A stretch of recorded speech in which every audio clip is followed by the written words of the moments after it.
Your coil is hiding a voltage bomb. Today we're going to look at why a flyback diode is so important whenever you switch something with an inductor. Every inductor has a hidden rule. Once current starts flowing, it refuses to stop quietly. This diagram illustrates the fundamental behavior of an inductive load during switching. The moment you turn the switch off, the magnetic field stored in the coil collapses and launches a surge of reverse voltage through the circuit. Without a flyback diode in place, the switching node voltage can skyrocket, producing a transient spike strong enough to damage the device instantly.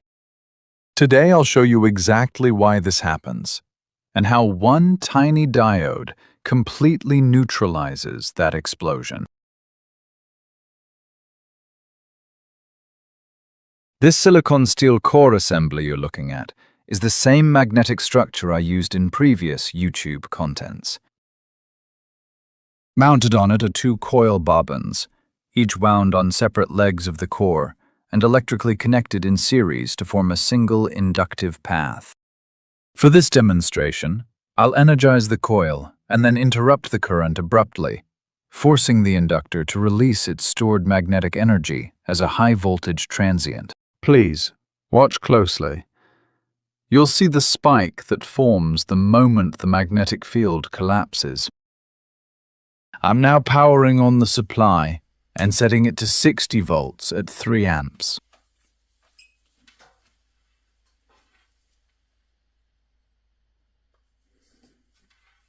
I'm connecting the negative lead of the power supply to the left coil terminal and the positive lead to the right terminal.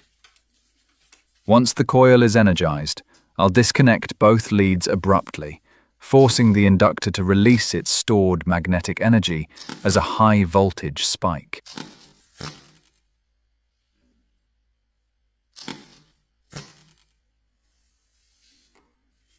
I'm going to examine the magnetic flux distribution on the top surface of this silicon steel core using a magnetic flux view.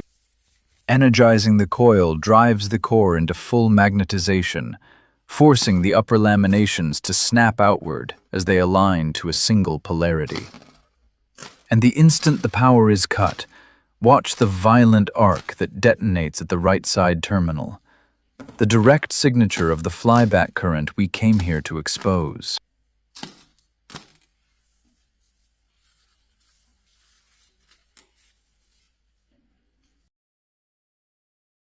To see how a single flyback diode suppresses this spike, I'm soldering the diode directly across the coil terminals. Place the flyback diode across the coil, cathode to the positive supply and anode to the low side.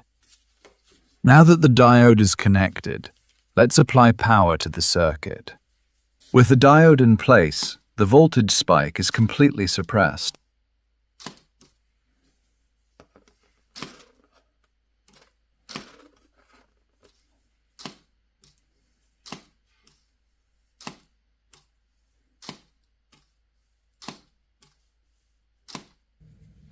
Now we'll repeat the same experiment using a different transformer.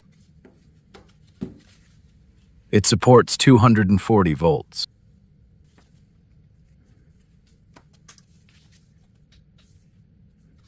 Applying the same voltage and current as in the previous case, this transformer draws 55 watts.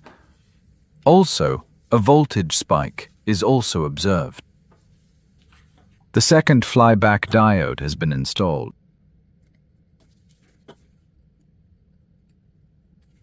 With the diode in place, the voltage spike is once again fully suppressed. Please remember, the diode's positive side, the cathode, must be tied to the positive supply rail.